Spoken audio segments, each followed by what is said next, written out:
Hello and welcome to Tele Talkies. दोस्तों, Bigg Boss OTT के घर के अंदर ऐसा क्या बोल दिया कृतिका ने कि रो पड़ी पायल।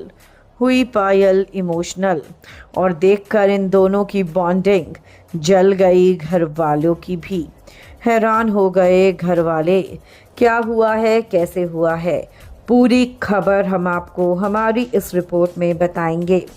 लेकिन अगर नहीं किया है अभी तक आपने, चैनल को सब्सक्राइब ज़रूर कर लें और बेल आइकन को भी आप ज़रूर दबा दें।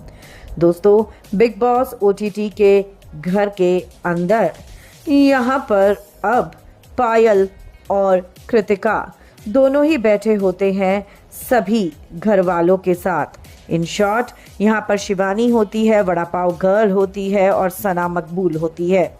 ऐसे में कृतिका से वो फिर से कहानी पूछते रहते हैं। कृतिका जो मलिक है वो बहुत तारीफ कर रही होती है अरमान मलिक की और कह रही होती है कि अरमान बहुत अच्छे हैं, उन्होंने कभी भी मुझ में और पायल में कोई भेदभाव नहीं करा और यही वजह है कि हम दोनों के बीच में भी कभी कोई लड़ाई नहीं हुई।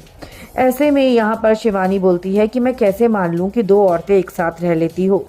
वड़ा पाव गर्ल ने कहा, मैं भी नहीं मान सकती, बहुत मुश्किल है। यहाँ तक कि मेरे पति की एक्स गर्लफ्रेंड का मैसेज आया था 5-6 महीने पहले, तो मैंने उनको कलेश डाल दिया था और ये कह दिया था कि वो तुम्हारी ज़िंदगी में थी, मैं अब हूँ। तो उसने तुम्हें मैसेज कैसे किया और तुमने उसका रिप्लाई कैसे कर दिया। ऐसे में कृतिका ने बताया कि देखो, जब मैंने शादी की अरमान से तब मेरे दिल में बहुत गिल्ट था कि मैंने एक अच्छा खासा हंसता खेलता परिवार बिगाड़ दिया।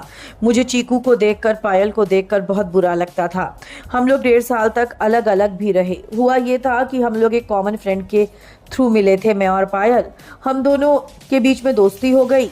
हम दोनों ने एक साथ शॉपिंग की एक दिन और उसके बाद हम लोग एक बर्थडे पार्टी में फिर से मिले और वहाँ पर अरमान भी था। अरमान ने मेरी फ़ोटो खींची और अगले दिन जब मैंने पायल से वो फ़ोटो मांगी तो पायल ने कहा, मैं तेरे को तेरे जीजू का नंबर दे रही हूँ, तू उनसे फ़ोटो ले ले।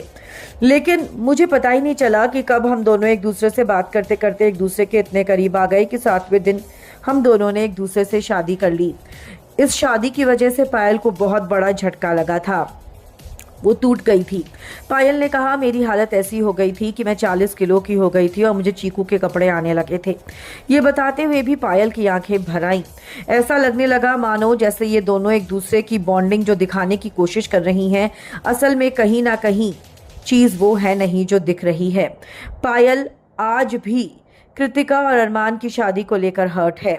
लेकिन दोस्तों, यहाँ पर फिर कृतिका ने बताया कि हम लोग 1.5 साल एक दूसरे से अलग रहे और तब हमें रियलाइज़ हुआ कि हम तीनों के अलावा और कोई नहीं है और उसके बाद हमने साथ में रहने का फैसला लिया और अब हमारा घर, हमारा परिवार बहुत स्ट्रॉन्ग बॉन्डिंग के साथ आगे बढ़ रहा है।